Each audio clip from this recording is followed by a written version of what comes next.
All right, guys, good morning. This video is some verbal directions about the Dialectical Journal Response Graphic Organizer.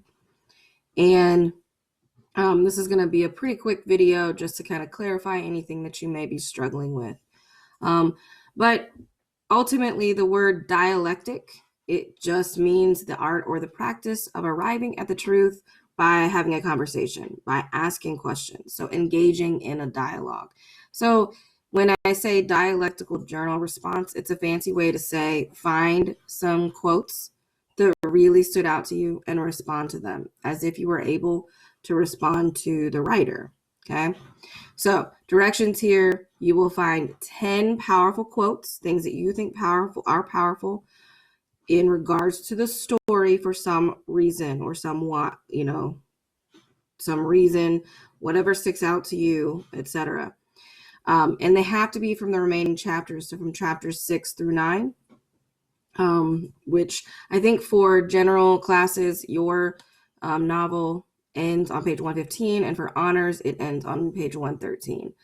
You record those in MLA format, and then you respond to them in a thoughtful and insightful manner, and that's pretty much it.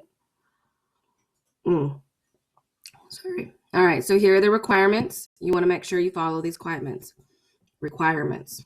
You have quotes, and that means that's any sentence from Knight, and it has to be an MLA in text citation format. I am grading for that. By now, you should know what that means. The responses should be at least one paragraph for each quote. Please remember that one paragraph equals a minimum of 5 to 7 sentences each. So by the end of this, you should have at least 10 paragraphs. So if you have not started on this, it's going to probably take you a minute. Your responses should discuss why the quote is powerful in the context of what is going on in the text. So don't just say it's powerful because it reminds me of my grandma. That has nothing to do with what's going on in the text. It should also discuss your ideas about it and why it seems powerful to you. You can also discuss other connections you see between the text and what is happening in today's world or something in your personal life. So although you can connect it to your personal life, the very first thing that you need to do is discuss it in the context of the actual novel and what is going in, or what is going on in the novel. Actually, it's a memoir, it's not a novel.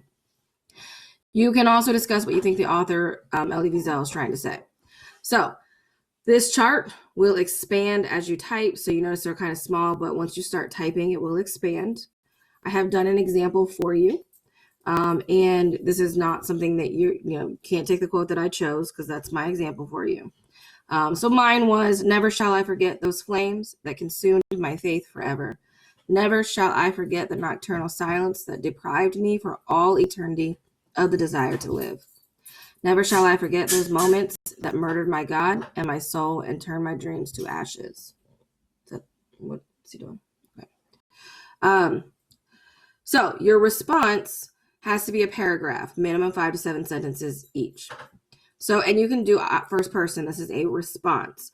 So here's what I say. I have to agree with Elie. How do you even begin to hold on to your faith when all you see around you is hate, violence, and murder? I can hardly comprehend how he survived, let alone how he managed to maintain his faith after the Holocaust. Or maybe he didn't.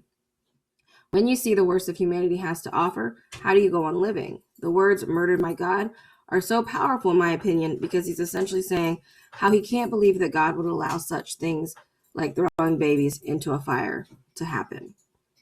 And that's it. And then I go on to the next one. So it's pretty, this one's probably easier than the theme one because it's kind of that personal response type thing. But if you have any questions, please email me or text me on Remind. And I hope you have a great day. Thank you so much.